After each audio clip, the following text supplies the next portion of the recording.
Hi, I'm Alicia Abendroth, and this is Tridge Agri-Insider, your Agri-Food for Thought podcast where we talk about anything and everything agri-food supply chain, brought to you by Tridge.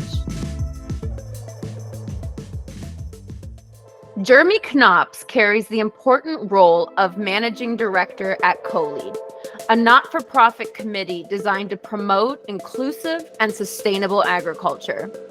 With COLEAD members from all around the world, Jeremy leverages his background in agriculture, economics, and leadership development to help shape the future of farmers in low and medium income countries. Well, thank you for joining us today, Jeremy, on Agri-Insider. It's a huge pleasure to have you on the show with us. You have a lot of intersecting points within your organization between entrepreneurship, agriculture, international. I'd like to unpack all of that today, but thought we'd first start with a little question about yourself. You could just introduce yourself to our audience. We'd love that. Thanks a lot, Alicia. Good morning, and good morning to everybody. Thanks for the invitation and the opportunity. So my name's Jeremy Knops. I'm the Managing Director of COLEAD, the Committee Linking Entrepreneurship, Development and Agriculture. I'm 38 years old. I'm a Belgian citizen, father of two young daughters. My dad's Belgian, my mum's British. I studied for the most part of my life and studied, worked, lived in Belgium, in Brussels. I'm married. My wife is Mexican. So that's really in a very short nutshell who I am, and yeah, really interested to try to bring some of our perspectives to your questions and to the audience. Thank you. Quite an international family. I guess it had to be in the job as well, right? If if you have the British, the Mexican, the Belgium, it's yeah, you need to also work in the international space. Kind of reminds me of myself, if I'm honest. Also dual passport and married to a South African, so that resonates with me. You built an impressive career in agri-foods. We've talked kind of offline as well about your journey into this industry, but I thought you could maybe share with the audience what were some of the factors and what was that journey like that got you into the agri-food space? Yeah, thanks, Alicia. As I told you before, I mean, I think there was nothing really that predestined me to really be involved in the sector, and I think that there was kind of one major factor that really influenced and convinced me in getting involved in this industry. It took place during my studies, really. So I studied in a business school, business engineering here in Belgium, and during my studies I had the opportunity to also study in Lima in Peru for slightly a bit more than a semester, and during my studies in Peru and Lima, while it was also in a business school, there was a specific course there on agribusiness. It was also quite interesting to see how a kind of top business school in Lima was shaping some of its courses in function, or depending on the overall priorities of the economy, and clearly with kind of the potential of the agri-food sector in Peru, and the strength of the sector still today. It did make perfect sense to have those sets of skills being taught starting from university and even before that. So that was kind of my first contact, I would say. And linked to that, during the studies, we had the opportunity to also work with really small informal businesses in the outskirts of Lima, where I kind of realized also probably the kind of core skills that even as a student I could be bringing, trying to make a difference, even if small, on a small scale. And following that experience in Peru, I managed to get a scholarship to continue to do really my master thesis in Guatemala, and that was in collaboration with a Belgian foundation called Durabilis, which was setting up which was making kind of big investments in the region of Antigua, Guatemala. And I stayed there for a couple of months, working with them within a cooperative of farmers producing and exporting loquats, a tropical fruit. And that experience really was really the trigger for me to kind of realize that this is a sector that is of paramount importance, of course, worldwide for the reasons we all know, but there's an additional perspective, of course, when it comes to low and middle income countries, because of the size, the proportionality of the sector in terms of employment, and therefore contribution to poverty alleviation and a number of other SDGs, as we'll have the opportunity to talk about. So that was really the trigger for me, and I would say, although I wasn't initially when I grew up necessarily attracted to the agricultural sector, that there was still another element, two elements, I would say. First of all, during my studies and even before that, there was this willingness of trying through my work to bring a positive contribution, to help, to support. So I hesitated a lot with a medical career, for instance. So that's an additional element. And the third element is that I grew up in a family of entrepreneurs. So my grandparents set up a company in Belgium in the cosmetic sector. The company was taken over by my parents. So I really grew up in a kind of SME environment since I was a kid, like working in the business, helping my parents, and that also forged a certain relationship and mentality towards the economy and the key role of SMEs, I guess. So that's where basically you have the different branches of COLEAD coming into play, this intersection between agriculture, entrepreneurship, development. Absolutely. What a fascinating journey. And I think it's not every day you get to speak with people who came from an entrepreneurial family, first of all. That's quite unique. But also, we're in a completely different industry, but actively pursued a career in helping developing nations and also agriculture. So honestly, it's a really fascinating transition. I'm sure your family wanted you to come into the family business, or maybe you had other thoughts as a kid, right? As to what you wanted to be.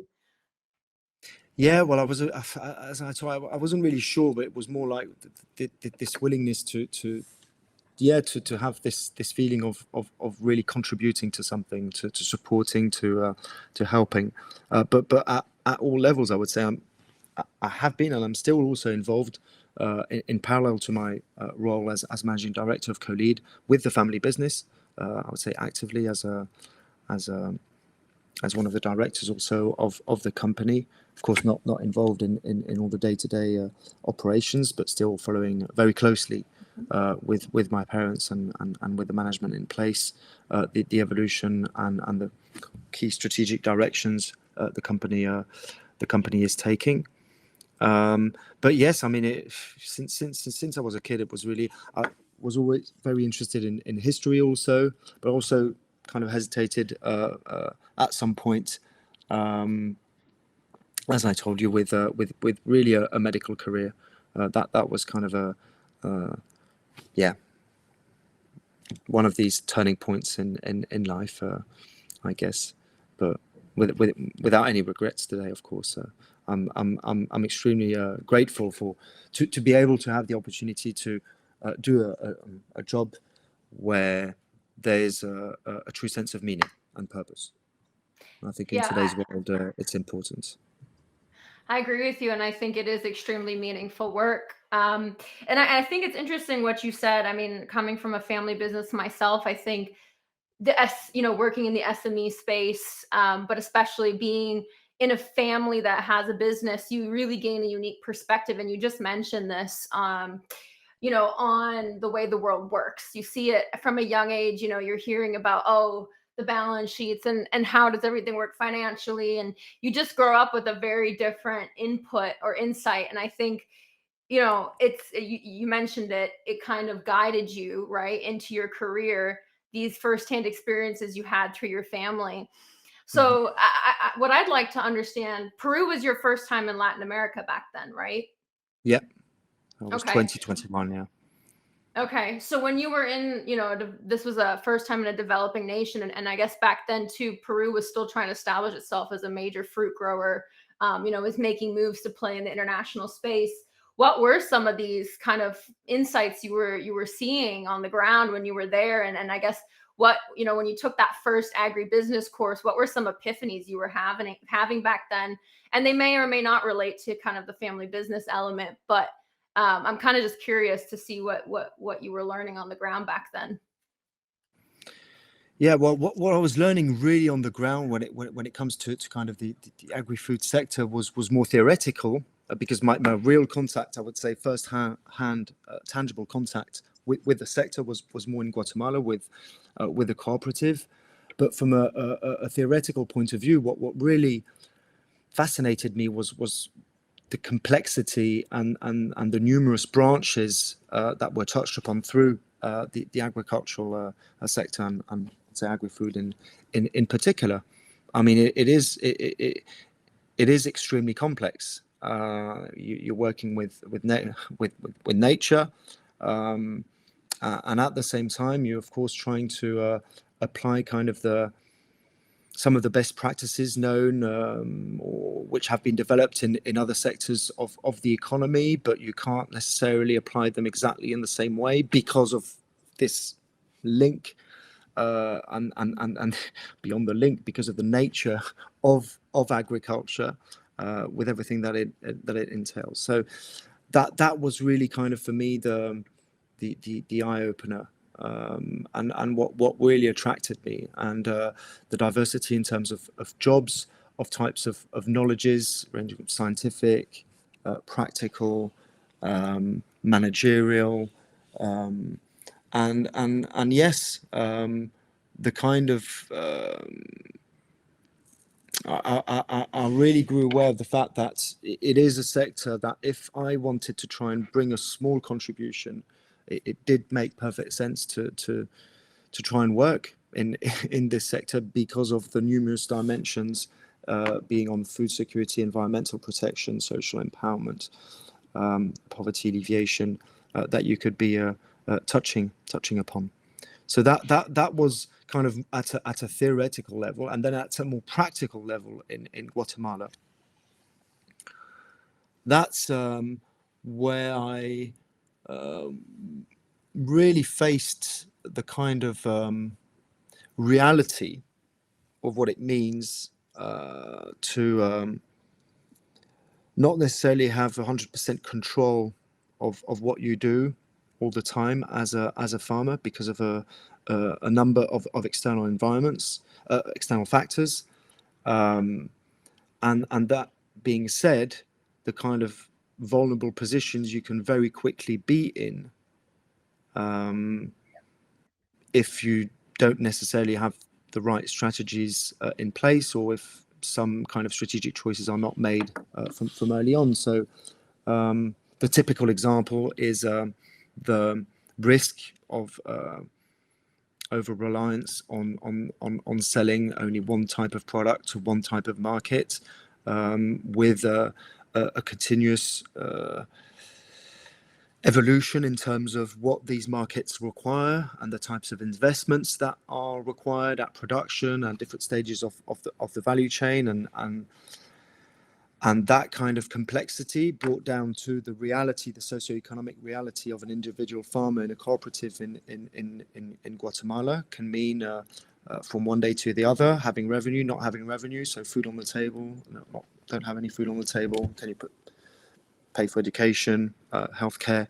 That kind of direct link, and that really, I mean, appeared to me. I mean, I had the opportunity, of course, to work different cooperatives, different farmers, different producers, and I had this conversation one day with a woman who told me basically she was growing part of her production, small scale, were French beans, and she was really kind of desperate when explaining to me that she couldn't really sustain the kind of rate of rejection of her produce that was bought by an intermediary and then going into a processing pack house to be sold domestically and internationally. But the main reason for this rejection wasn't really the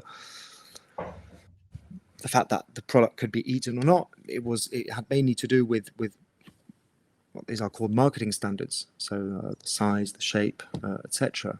And that kind of triggered really in me consciousness of okay, yeah, there's something we have to try to do here, because to a certain respect it doesn't really make sense. And she told me she I mean, for her the choice was okay, I'm going to probably have to switch back to other types of crops, maybe look back into marijuana, which she had stopped doing because she had this opportunity on French beans, but because of the kind of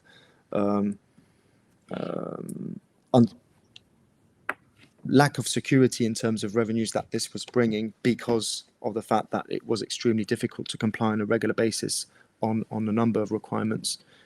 Yes, she was not.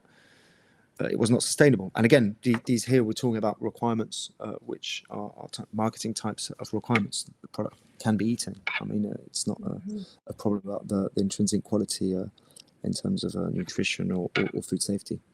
So that, yeah, those are the kind of moments, stories, and that made me realize that that's probably something to do. But we Yeah.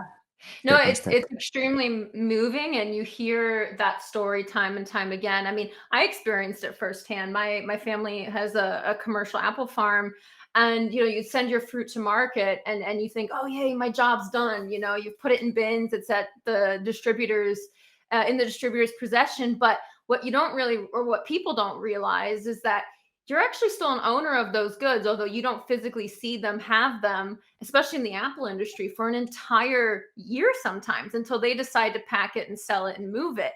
And then you just get some sort of liquidation based on the quality, the selling point, et cetera, at the time. And it's very, like you said, it's very you feel like you're out of control. Like that Hmm. vulnerability is so real, and that's just the sales side, let alone the mother nature Of vulnerability course, element, right? which of which course.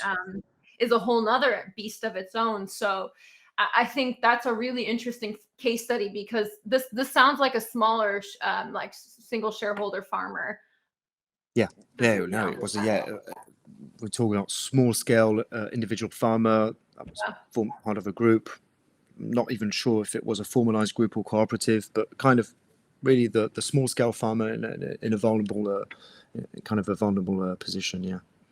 And those are the ones that get hit the hardest, but need the support the most, right? Is the ones that um are don't have the same resources or even the vertical integration that these big players have. And that's a gap in the industry that I'd love to unpack with you maybe a bit later as well. But before we dive into that, could you tell us a bit more about COLEAD? So what do you do as an organization? Where do you kind of sit in the agri-food space? Yeah. Of course. Thanks, Alicia. So as I said, committee linking entrepreneurship, agriculture, and development. We're a private sector, not-for-profit association. We're set up almost, no, we're set up 50 years ago. So quite a vision at the time of bringing together producers, traders, processors of fruit and veg in low and middle income countries. We grouped under Africa, Caribbean, Pacific countries. And European companies. And the idea of the association at the time was really to have kind of a body to make sure that trade flows could be, on the one side, maintained, but of course also improved not only in terms of volumes and quality, but of course in terms of practices being implemented throughout the value chain.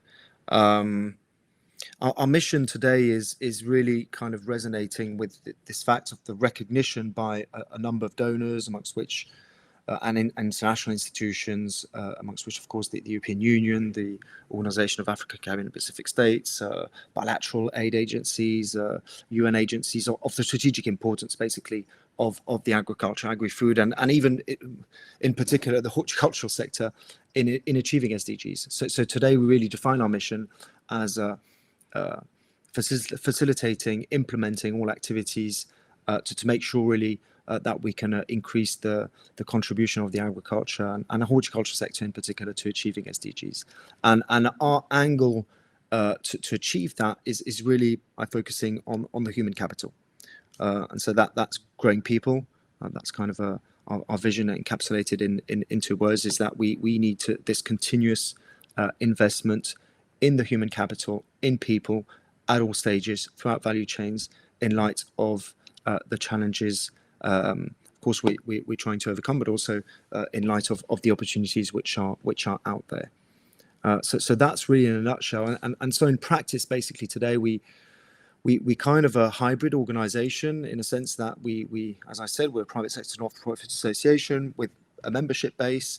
A lot of our members are in sub-Saharan Africa and in Europe in terms of location. But in practice, our action, I would say, goes well beyond the individual interests of our members, and all members, company directors, which are or association managers or service providers, which are within the association, shared this really belief that what they're doing on a daily basis does contribute to the common good. So that's really the starting point. So it's using the benefits of an association being really anchored in the sector, and with the specificity here on our DNA is in fruit and veg, although our activities go beyond, but working really well beyond the direct and individual interests of our membership base, and that's the recognition of our financial partners, which entrust us with different programs. That I would say all have in common, of course, this work on the human capital, on capacity building, on technical assistance on a large scale for farmers, managers, inspectors, service providers, the kind of entire ecosystem. And today our activities, I would say, extend to a kind of an important number of EU partner countries, so defined as low and middle income countries. But all these programs and interventions usually have as an entry point to facilitate market access. Facilitate market access means supporting compliance to regulatory and private requirements. And we do that, of course, by monitoring, identifying them, understanding, and then translating them into kind of actionable activities that we can conduct with directly cooperatives and SMEs, but also with competent authorities and the ecosystem of the sectors, to make sure that the skills, competencies are there within the value chains in each country. So that's a bit the kind of elevator pitch, or slightly more than that. But so yes, in practice, it's a lot of kind of we have, I would say, 3 main categories of activities. We have more an analytical set of departments, which is really geared towards this monitoring, analysis on the market access part, but that's regulation, standards, trends, data, innovation, research outputs. So that's one part of our work. And that, of course, feeds into all the activities that we really pursue directly with partners in the field, in the countries, in terms of technical assistance and vocational training. And then the third part of our work, because we firmly believe in partnerships, collaboration, is really by leveraging impact through networks and alliances with organizations, institutions, initiatives that share the same vision and which are complementary or work in synergy with us to basically increase impact, because today there's a huge need in light of in light of what we're trying to contribute to. And again, this big frame are it's framed by sustainable development goals, and more precisely, I would say, poverty reduction, food security and nutrition, environmental protection, just to name them. But in light of the scale of those challenges, partnerships are absolutely fundamental. Yeah, really fascinating, and like we had said earlier, very, very meaningful work. And I think you definitely can drive impact on both sides, right? On the European side, helping companies become more competent to meet difficult EU regulation and standards, but also, the actual farmers or production side, helping them figure out how to even get into these markets, empowerment. There's so many things I can think of where a lot of developing nations need some support and some real kind of people who understand it from the inside and can help build these companies up, or these like you said with the Guatemalan example, these kind of single shareholder farmers who need to look at improving their business models. So really fascinating and meaningful work. I'm a person who likes case studies and kind of visualization. And for context, a lot of our viewership at Tridge is actually also kind of smaller shareholder farmers out of Africa as well. We have a big kind of viewership and usership out of Africa as well as Latin America. If I am let's say, small scale, bean grower, like with the woman, I think that's a great example in Guatemala. What is the kind of process for getting help from COLEAD? And we don't have to go into detail, but what does that look like? You knock on the door. What's access? What kind of access do I get to, or what? Yeah. No, great. Thanks, Alicia. So the first step, really, and today, as I said, I mean, the core part of our work when it comes to technical assistance and training is in, say, Caribbean, Sub-Saharan Africa, and a couple of countries in the Pacific. But when it comes to that, basically everything is demand driven. So the first step is to kind of formulate an application for support, which you can find on our website or even through an email. But there needs to be kind of this initial first step taken by an operator. That's the first step. It's a fundamental principle that guides all our actions. We don't. For us, it's a precondition to ensure the kind of minimum level of involvement and the capacity to absorb any type of support that could be provided following that initial application for support. So once the application is received, we go through it, we analyze it internally, then we discuss with the operator, and we kind of determine what type of activities or issues, challenges or opportunities we can work on together. And so we build a development project with an action plan, a budget, and in there you'll have different types of activities, which is, of course, the first level of activity is, of course, guiding the operator in the kind of vast amounts of resources that we've been building over the past 20 years and which are out there, open access, e-learning platform. There's a library with a high number of technical references. We have a regulatory monitoring platform. We have some analytics on analyzing kind of trade data evolution. So it's guiding the operator in how to make the best use out of these existing resources. First level. Then the second level of support, I would say, is the possibility to participate in collective capacity building activities, being on site when we group together representatives from different cooperatives or MSMEs and organize a collective training session through a couple of days on a specific topic. We work in kind of different big areas, food safety, plant health, business, environmental protection, social empowerment, processing, sustainable production. So we have big topics through which we have a range, under which we have a range of training programs which are established. And then following usually the participation in collective capacity building activities, then we'll try to match kind of coach, so that there will be kind of on-site follow-up on how the skills acquired during those collective capacity building sessions are implemented on site, and to guide the different persons within the organization, the company, or independently from the type of in the organization on how to implement it. And the third or fourth is really kind of the definition of a number of tailor-made support activities which go more in depth on the specificities of the issues or the opportunities which are identified by the operator. And that's really through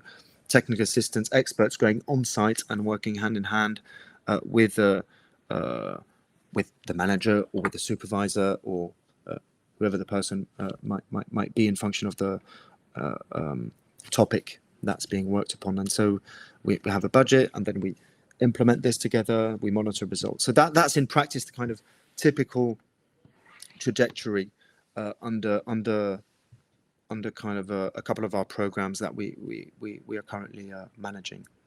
And that's an example of the work with an MSME. But that work is also being done with business membership organizations, competent authorities, but respecting always a number of core principles, demand-driven.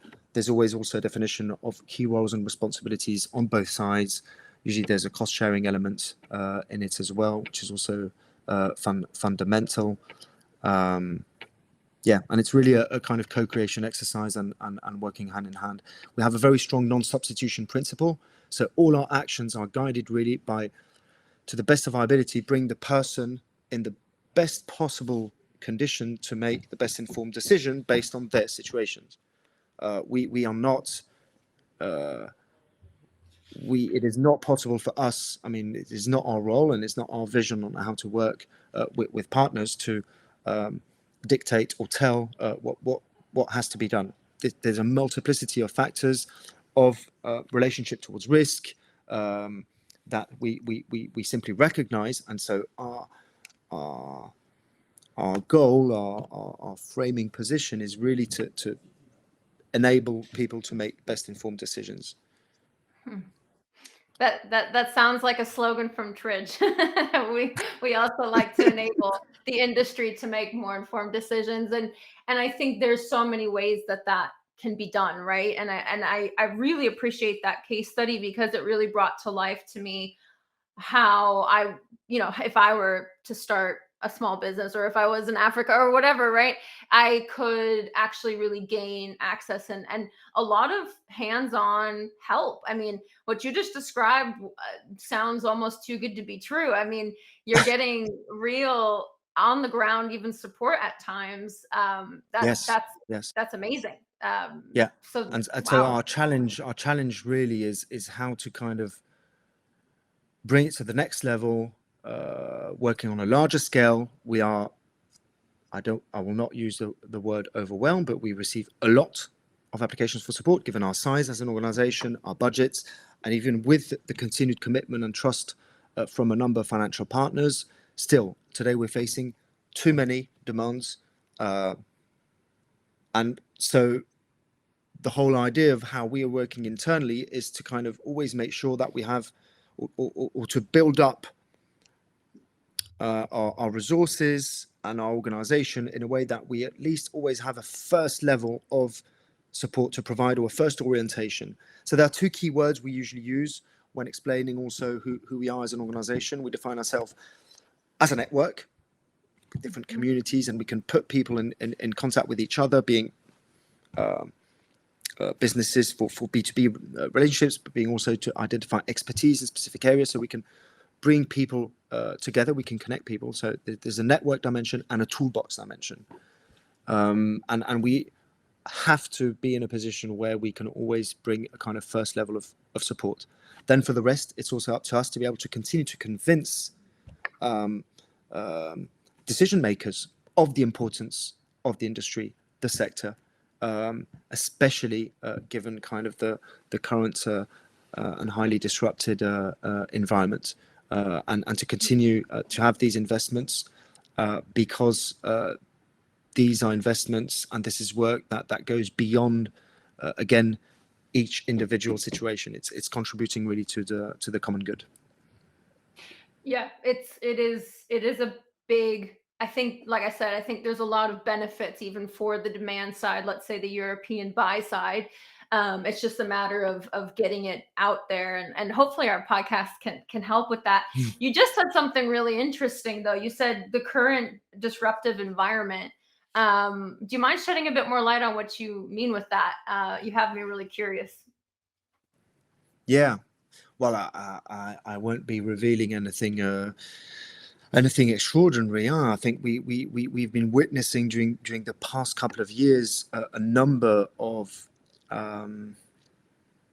shocks or external events which have which are still currently reshaping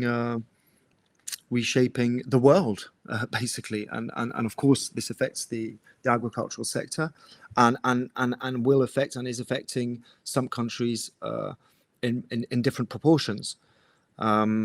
If we take a step back, we of course see on a yearly basis and analyze and feel and perceive and listen to the feedback, of course, in relation to climate change. This is not something new. This has been there for a number of years, but we do see increasingly kind of so the evidence of the impacts that this is bringing, and this is provoking, and kind of urgency in terms of response we should be bringing as a society to finding solutions. But this is this was there. This was there for a number of years, and a number of scientists have been alerting on this. Now, of course, which has come up on top of that. And if I look more precisely into part of our work, which is looking really at those also export trade flows towards the European Union, we've had over the past, I would say, 15-20 years, kind of a continuous evolution of the regulatory context, which has been accelerating during the past couple of years. We might have the opportunity to talk about that. But so it's not only regulations, but also requirements really from the private sector, from through private standards. So that has been a continuous challenge. We've had Brexit, which has a kind of also introduced a kind of a disruption and distortion, looking at the kind of European continent view on as a major player today in the agri-food sector, as an importer exporter of products. We've had COVID-19. I don't need to go into details. Since we still today, for some value chains, some supply chains, still kind of absorbing the shocks and some of the delays that were provoked from the pandemic and the disruptions throughout supply chains.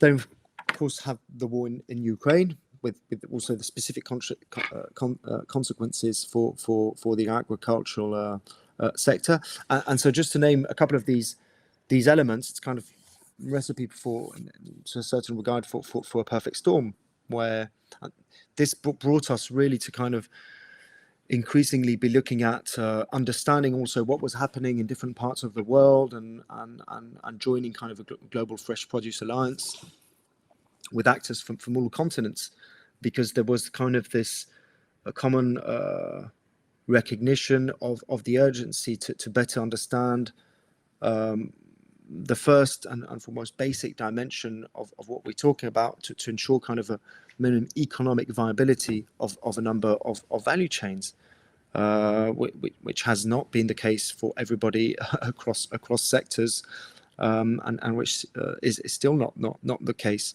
and that requires really a core questioning on how we want tomorrow's world to work, given the strategic importance of the sector.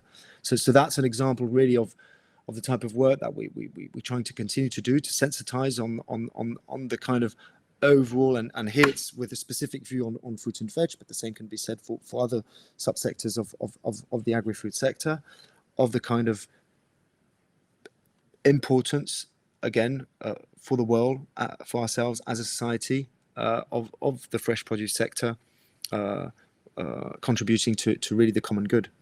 And so this is what I refer to, I mean, when talking about a highly disrupted environment, and this comes, of course, and here I've just touched upon the economic dimension. I'm not going to go back into the kind of several SDGs, but still, I mean, when it comes to climate change, I mean, again, there's a very specific case here for agriculture, where we see operators that are the first victims, but we also know that agriculture is one of the major contributors in terms of greenhouse gas emissions, but also that agriculture is a core part of the solution. And so we have kind of Right. this triptych, which is very, very specific. And then another dimension that we're looking on, and just to name it, is also given the nature of some of the value chains we're working on and the different contexts we're working in. There's on the social side, we have kind of self-reflecting internally as an organization through our activities on how we can really improve on gender equality, given the position of women in many of these value chains, in many of these organizations. And so this is also, we believe, an area where there's huge potential to do better, to do more, not only from a kind of defensive or protective perspective in making sure that women are equal and receive equal opportunities and are not subjected to sexual harassment, discrimination, etc., but also in terms of potential to do better as a sector. Because evidence does show that when you have women, and of course there are different case studies and different situations, but where women are in more managerial positions in organizations, we do have organizations that do function better, comply better with regulations, etc., etc., etc. So in terms of untapping also the full potential, that this seems to us kind of a fundamental aspect to be increasing our efforts on. I like that you said that last point about the female empowerment element, and not because I'm a female myself even, but because it's just a small anecdote, not to sidetrack, but I was recently at a finance conference, and I was shocked. I think there was maybe 1% female. There was almost no female speakers in the workshops anywhere. The only females really present were taking some sort of HR kind of background role. And it kind of made me self-reflect on the agri industry, because comparatively speaking, I've met many amazing female leaders, all the way from the farm level through to corporate. I think, this space is highly suitable to women, although not initially, people maybe don't associate, the farmer with a female, but it's actually incredible comparing it to just my anecdotal experience at this finance conference, how women are really successful in this industry. Yeah. So you really, did you want to add something to that point? No, clearly. No, I agree. Okay. Fully in agreement. Yeah, and I think you and I also want to thank you and compliment you, because you really highlighted, I think, like the perfect storm that we're facing at the moment in the industry. I mean, you touched on economic viability, sustainability, and correlation with climate change. And I really like the point you made, that it's not so linear. It's not just, oh, agriculture is the problem, but like you said, it's part of the solution, and getting that narrative out there more. You talked about COVID-19, war. I mean, this is a really complex time. And I think, yeah, you highlighted it really well. Looking to the future, though, how would you like to see, or how do you see potentially international trade evolving, or how do you see some of those factors you just mentioned playing out on the industry in the future? Thanks for but this is a complex one, Alicia. Yeah. This is a complex We know question. you don't have a crystal ball there, Jeremy. No worries. No. But I'll take a step back before I try to address directly your question. So from our side, of course, and it's not a major revelation, but we're talking a lot about resilience. I mean, when there's a lot of change, the capacity to adapt and manage change. So throughout our work, this is something that is becoming increasingly clear, that we need to kind of transversely integrate that resilience building, and resilience mean you have different levels. I mean, first of all, it's always this capacity to absorb a major shock or a major change from one day to the other, and we've had the extreme situation with COVID. So capacity to absorb a shock or a natural disaster from one day. There's nothing there. What do you do? The second level is, of course, the capacity to adapt. adapt to a more kind of changing environment that is there. Problem or change has arisen, and so there are a number of practices that you need to change. We need to maybe diversify some of your products, some of your markets, change your production. So, but the third level is the transformational level, which is for the more complex one. And some of the kind of disrupting factors that I've been mentioning have not translated yet into transformational decisions at different levels. And that's the kind of key, and that's when really be looking at completely revisiting some of the business models, some of the ways we need to kind of systemically look at things differently, look at how value is shared, look at how what do we put a price on?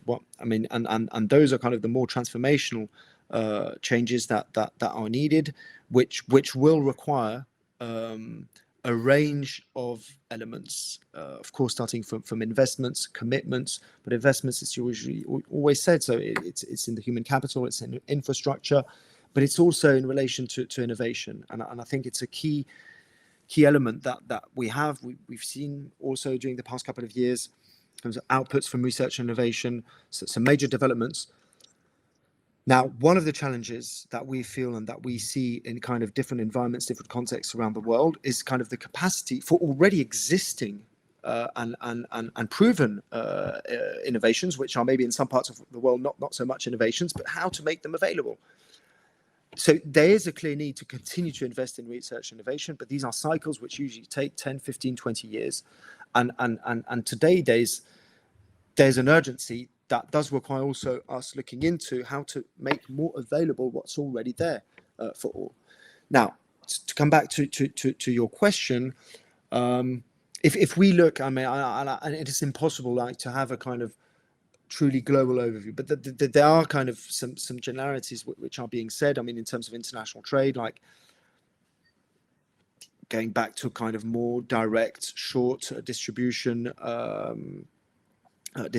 channels, which would entail that, yes, international trade for some commodities would be more limited given certain consumer or regulatory initiatives. We still must see and analyze if that really plays out, given basically the needs on the consumer side and the opportunities this trade represents for operators around the world. What I can say more specifically on the African continent and sub-Saharan Africa, we've seen a very dynamic, and if we look specifically here at the fresh produce sector, we've seen a very dynamic sector over the past 10 years.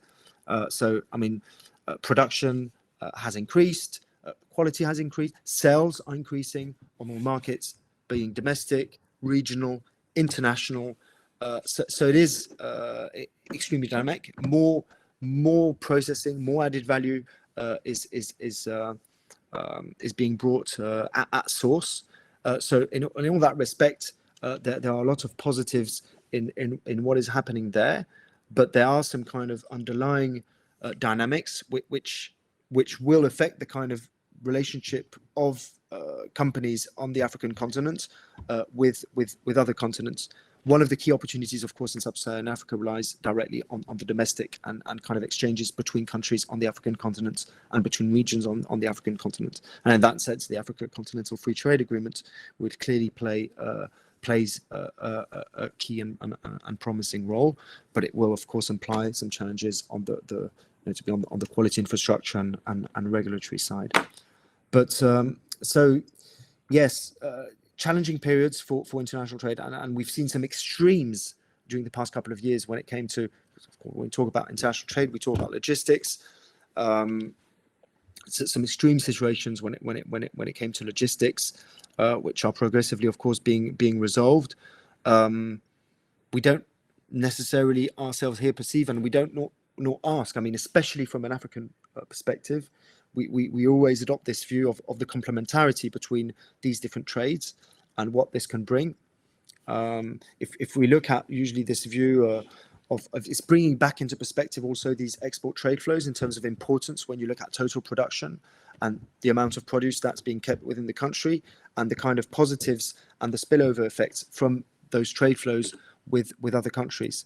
And the definition of spillover effects is that we can't always measure them. So we're looking more into that to also understand in terms of skills, what are all the positives that are being brought from these international exchanges. So yeah, that doesn't directly answer your question because it is a highly complex one, but it does shed a bit of light on kind of a perspective from sub-Saharan Africa more specifically and the fresh produce sector. So huge opportunities which are still there.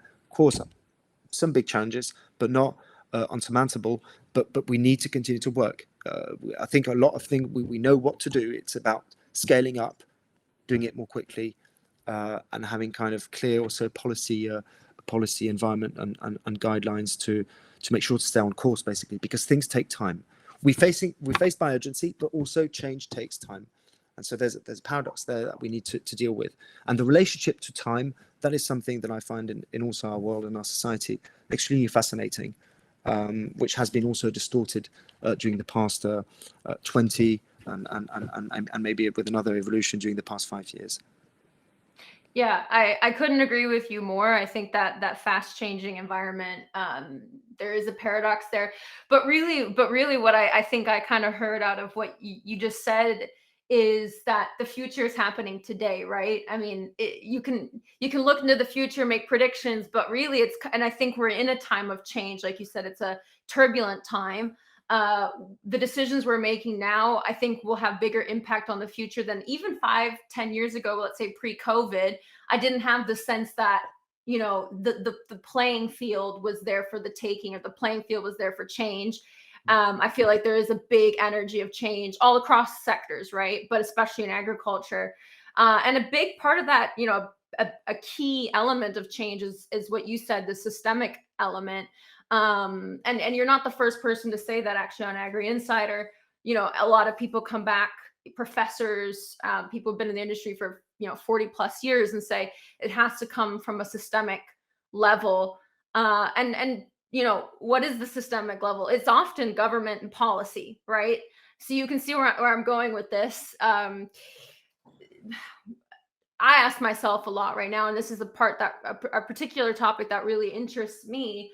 You know, what is the government thinking, or the European Union, or let's hone in on the European Union and the UN. You know, what are they? How do they see the future, and how do we kind of I guess adapt to some of the newer policy shifts? So we've had a lot with like social welfare, the implementation of SMETA and all these kind of different things. We've had food safety regulation. So we've had all these regulatory bodies kind of appear across agriculture. I think most recently we're seeing policy potentially coming into play within Europe around sustainability. And I think, your part of your mission statement is helping implement UN Sustainable Development Goals. So my question to you would be is as much as we need to be more sustainable and we need to improve our practices, and I love that there's energy for change, and we're innovating, we're making new moves in the industry. It also is going to represent one more barrier to entry, right? One more thing that maybe businesses can't comply with, or will open them up to one more rejection at the port because they weren't sustainable enough. How do we navigate these complexities of these kind of policies coming into play? Thanks, Alicia. So as a preliminary kind of remark, so going back to what you said initially, clearly I think it's a good point in time in the conversation to talk about policy regulation. But in our view here, I would say at COLEAD, we have a kind of a perspective on kind of the ingredients to try to make sure that this systemic change take place. So it's clear you clearly have a policy and regulatory environment, but it's also about the bottom up and the sum of individual contexts and the step-by-step approach. Nothing will truly happen if it's not kind of conjunction and if both don't meet. And I think that's one of the key challenges we're trying to address at COLEAD when engaging with policy makers, decision makers, and trying to bring a contribution from the perspective of MSMEs, cooperatives, producers into some of these policy or standard setting processes, and kind of we summarize kind of a position in terms of the need to have more kind of policy coherence for development. So we're really looking at the implications of change, but holistically. We're looking at them in terms of economic consequences, in terms of environmental consequences, and in terms of social consequences. So that's a kind of big position, and that translates into the recognition that when we talk about sustainability, again, given the complexity, the diversity of the situations, the sectors, it cannot be a one-size-fits-all solution. So we need to have this capacity to prioritize, to contextualize approaches to the needs which are being defined, identified by the operators themselves. So, and this is a big challenge, because we need, and here's kind of another paradox, is that we need to kind of a big shift and a big change in a new direction to have fairer, more sustainable, a more sustainable system or systems in place. But it's going to be a conjunction of having the right policy regulatory environment that stimulates it, but while truly recognizing the sum of the differences and the different situations, the different levels of risks people are facing all over the world, and without having this policy or regulatory environment that is being perceived as an extra kind of layer of barriers, but as a framework to guide for improvement. Now, what does that mean in practice? If you look at the position that has been taken by, and I'm not speaking here, of course, on behalf of the European Union, but just as a European citizen, I mean, it is clearly an ambitious path that has been set, and I think I'm not arguing, and I think a lot of people are not arguing, that this is probably the right path to be set. The entire kind of Green Deal policy environment translating into different areas, and when it comes to agriculture, it translates into the farm to fork strategy, with, of course, a number of consequences for the agricultural sector in Europe, but of course also with consequences for the agricultural sectors of countries that trade with the EU. And so our kind of approach, and this has been a major part, as you said, a major part of our work during the past 20 years, is understanding these regulatory changes, translating them into kind of actionable, practical elements, activities that can be done, and the ownership can be developed by operators themselves. But we need to bring the changes that are implied, we need to bring some tangible short-term benefits to them. I'm going back to my experience in Guatemala and to the realities faced by a farmer, which is facing risks like no other operator is facing.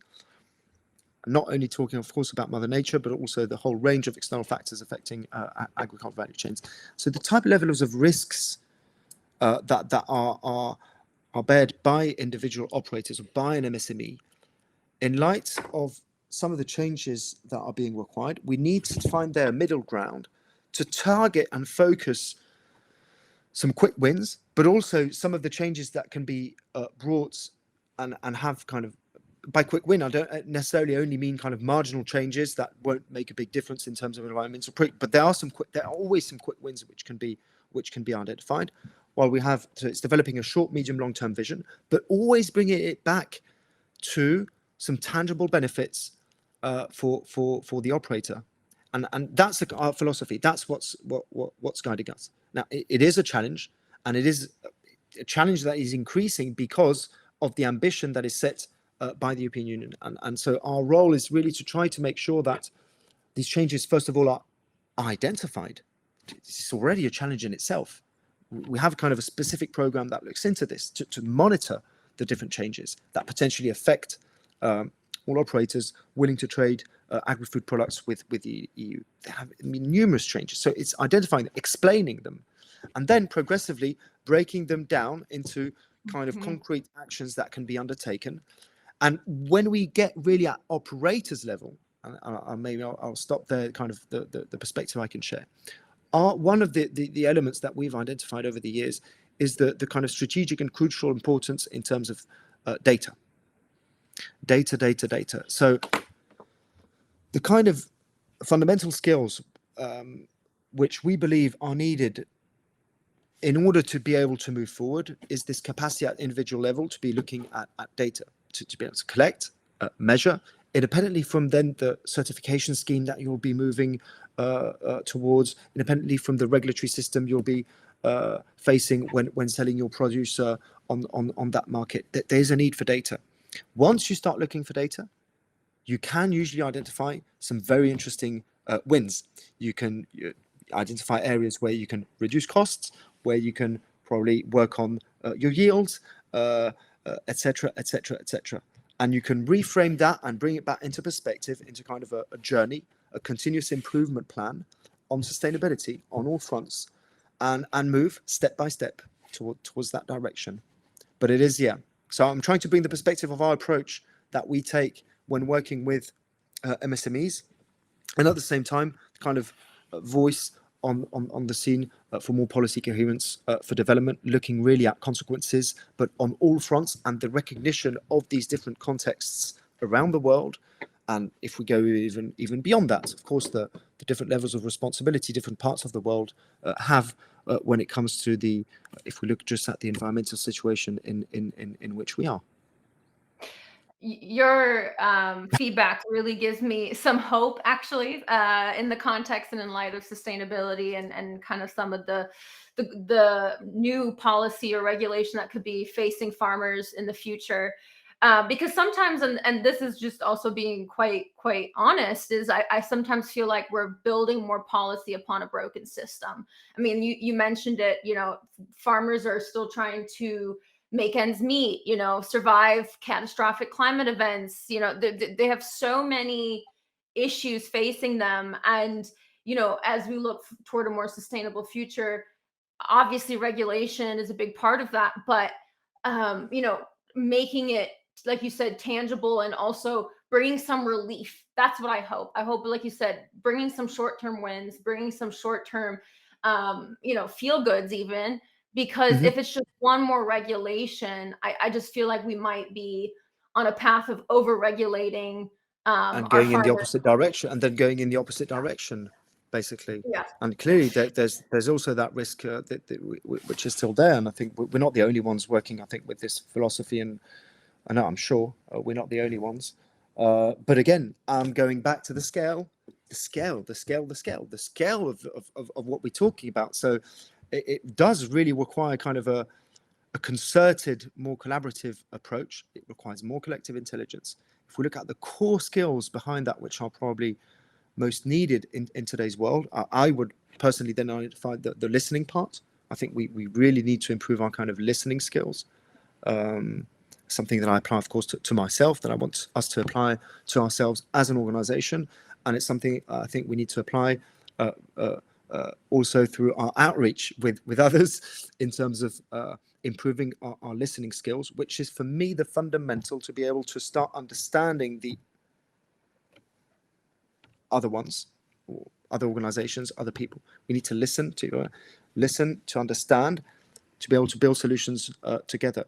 And if this is not done, unfortunately, there is the risk that you've been talking about, Alicia, which is very present. And so it's really finding that middle ground, but in a very changing environment. With we won't repeat it again, but agriculture has a very specific set of challenges compared to other sectors of the economy, because of the nature of the activity and its overall kind of exposure to external factors and Mother Nature, which not all sectors are facing. So I'm not at all saying here that it is something easy, but I think that there is a path. And I'll talk about listening. I think we also cannot get it wrong when it comes to working on human capital, on the competencies, on skill, on information. We know that there is a need to to also find more people. We know that a lot of people are looking for work in some parts of the world. We know that a lot of the companies or operators are looking for people that they can't find on the market. So it's also a question of making those worlds understand each other and creating the conditions to, again, making also the sector attractive for new generations, younger generations. For that, there needs to be probably also of course, this element of systemic change, because you get back to the value, how value is shared throughout value chains. Is it shared fairly? What goes really back at production level? And we know that it's probably not the case throughout a number of value chains, not enough the case. So yeah, it's an equation that is complex, but that is the reason why I'm probably still doing this job also. It's kind of the complexity, trying humbly, modestly to contribute to this complexity with others. Yeah. But it's not easy. I'll not say it's easy. No, it isn't easy, and I'm quite a few conversations into my podcast, and I think everyone is trying to solve these fundamental issues, and it's not easy. I mean, the solution isn't just out of the box. Here's the turnkey, implement tomorrow.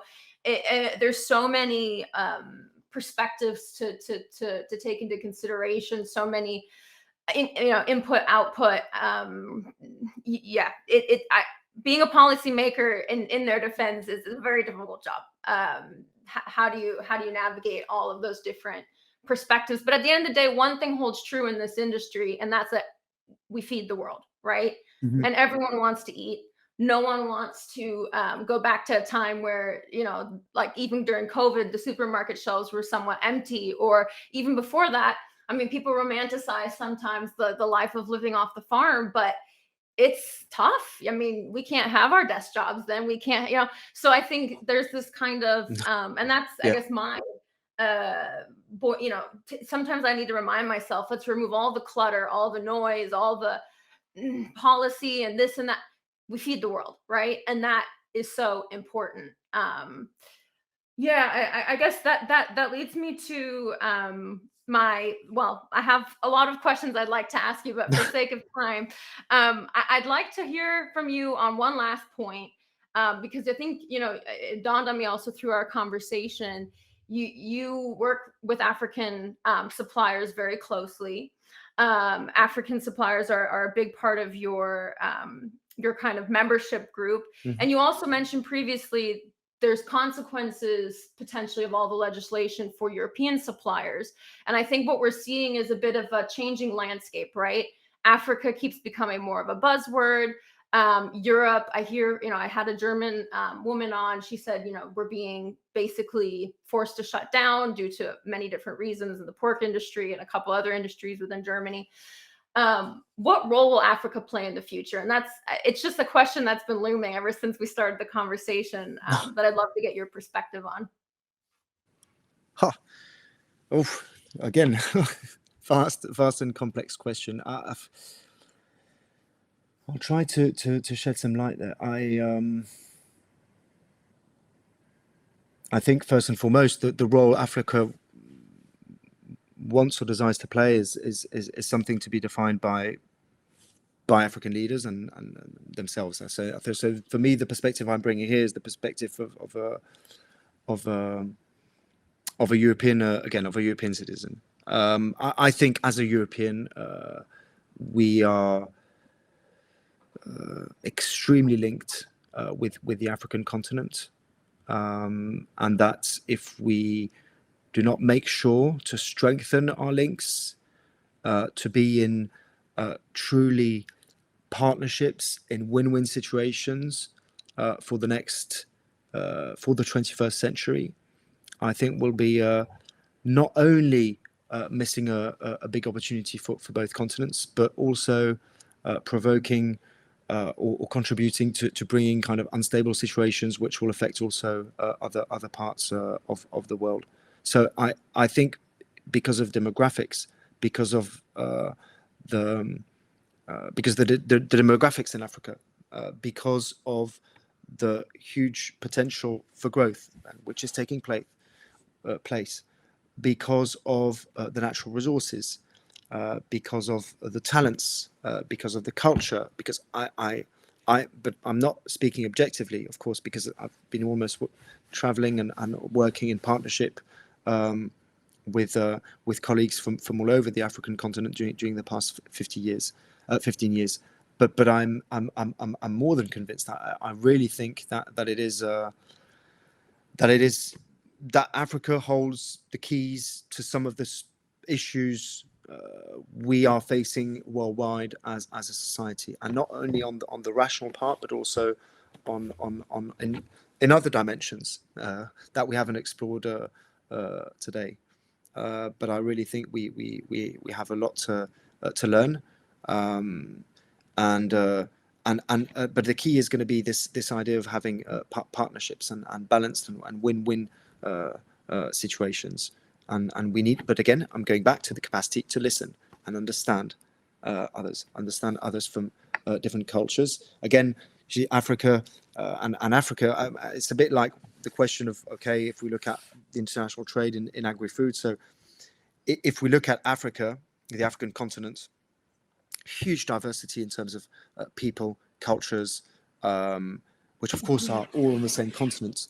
But that is also, for me, one what I've been discovering during the past 15 years, with specificities, with core strengths, depending on where you are in the continent.